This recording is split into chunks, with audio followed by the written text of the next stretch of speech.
And yesterday, along those lines, I was grateful to participate in a national faith and values prayer conference call that our good friend Dr. Ben Carson hosted, in which he called for revival and awakening in America. Now, let that sink in for just a moment, because we just heard from former Secretary of State Mike Pompeo talking about how, as Christians, we need to be open, and how he was, as Secretary of State, and how important that was. And we have Dr. Ben Carson, who was the Secretary of HUD under the Trump administration, under President Trump, and he said this all along. He said this when he was there. I worked with him. Revival. It's the spiritual nature of man that we need to touch. I am in 100% agreement. In fact, I shared with the pastors and leaders yesterday a passage from 1 Kings 18 where the prophet Elijah had this epic confrontation with the prophets of Baal on Mount Carmel. But before confronting the false prophets, he confronted the people of Israel, who had one foot in the Hebrew faith and one foot in the worship of Baal. And he called them to choose. In verse 21, he said, "And Elijah came to all the people and said, 'How long will you falter between two opinions? If the Lord is God, follow him. But if Baal, follow him.' But it said the people answered him not a word." See, this is what I believe the prophetic pulpits of America should be challenging the followers of Christ with. If the Lord is truly God, then follow him. Follow him with all of your heart. If the world has the answers, then follow in the way of the world. But I believe it's time we stop living with one foot in the kingdom of God and one foot in the world. God is calling us to have 2 feet firmly planted in his kingdom, living by his principles right here where he has placed us. Joining us now to talk more about this and what he sees on the horizon is Dr. Ben Carson. He's former Secretary of Housing and Urban Development. He's a 2016 Republican presidential candidate and a pioneering former director of pediatric neurosurgery at Johns Hopkins. He is now the founder and chairman of the American Cornerstone Institute, and a great American and a great friend. Dr. Carson, welcome back to the program.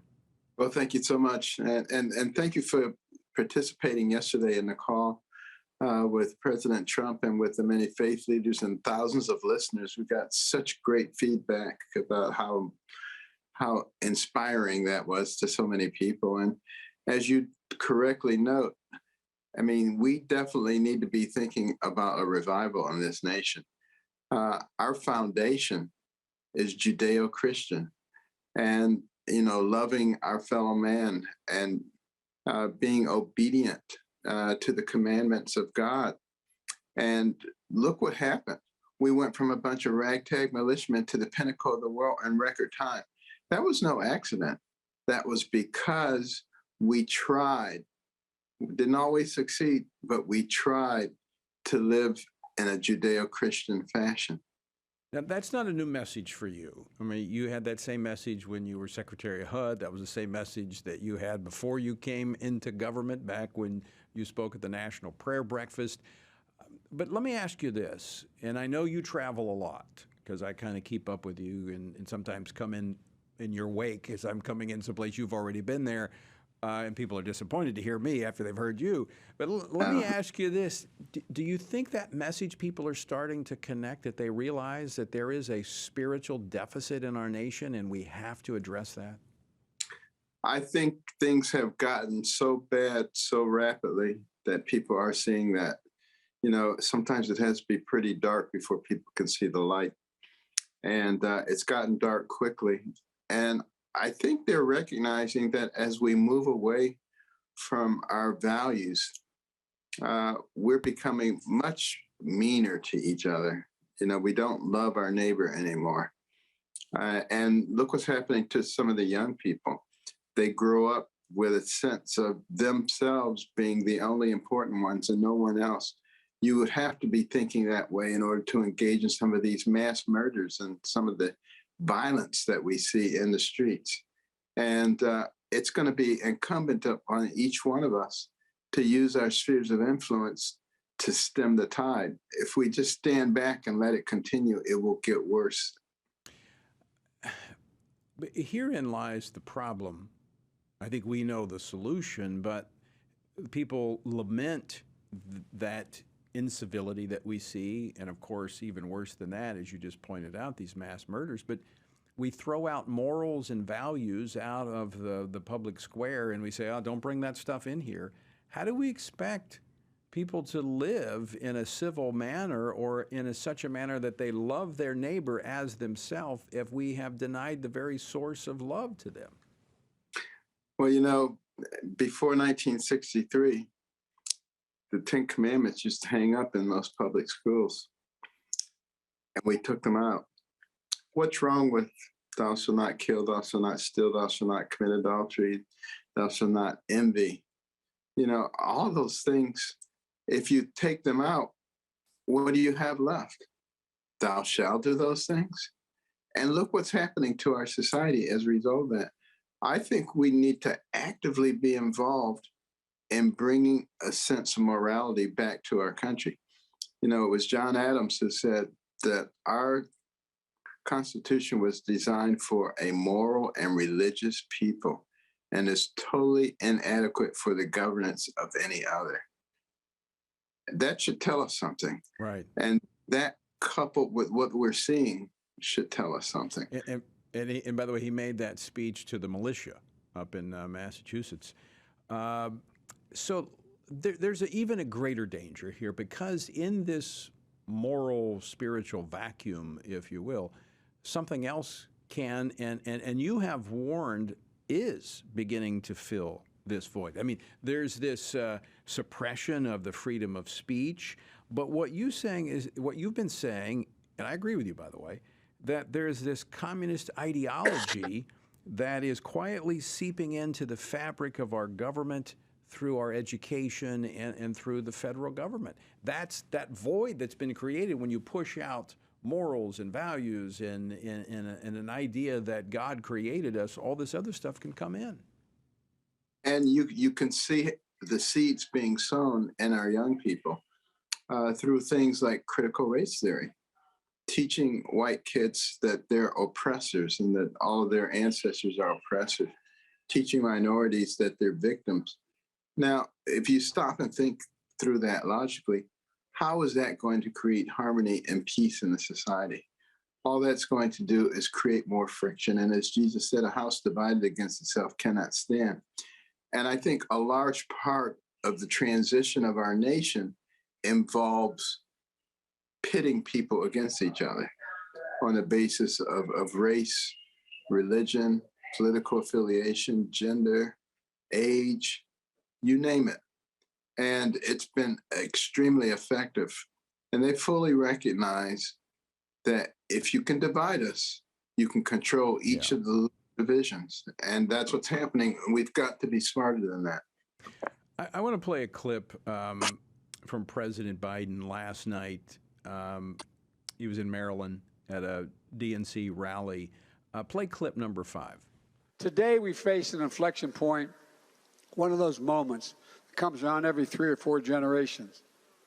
We know in our bones that our democracy is at risk, and we know that this is your moment to defend it, preserve it, protect it, choose it.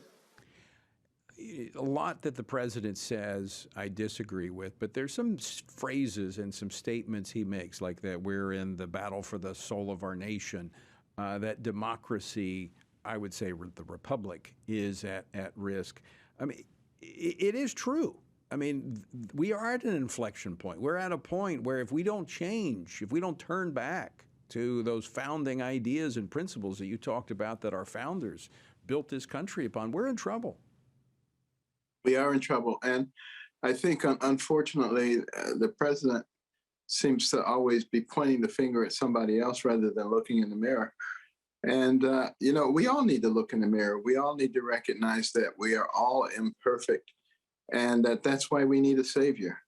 And that was such an important part of who we were. We recognize that. But when you become self-righteous, and then you start adopting some of the tactics of Marxists, where you blame everybody else, not only blame them, but demonize them. Right. And start persecuting them. You know, this is the way it always starts. So all you have to do is go back and look through your history books. Now, based upon what you said yesterday in that prayer call with leaders, and probably what you've said here today and what you've said on other interviews that you've been on and events that you've done with Family Research Council, you probably could be described as a white Christian nationalist, according to the left. What is behind, in your opinion, the use of that term? I think it's all about intimidation. It's the same as the claim of racism. And people don't want to be called that. So rather than continuing to be aggressive in their stance, they back up into their little corner and put their head down and hope no one calls them nasty names. Jesus said, if you follow me, you're going to be persecuted. Now, that doesn't mean that we should be looking for persecution. We shouldn't. And we should be respectful of others, and we should be respectful of the law. But we should never compromise our principles for the sake of peace. Yeah, you are absolutely right. And here's my take on this: is I think in the Trump administration, I mean, there were so many members of his cabinet who were Bible-believing Christians who actually.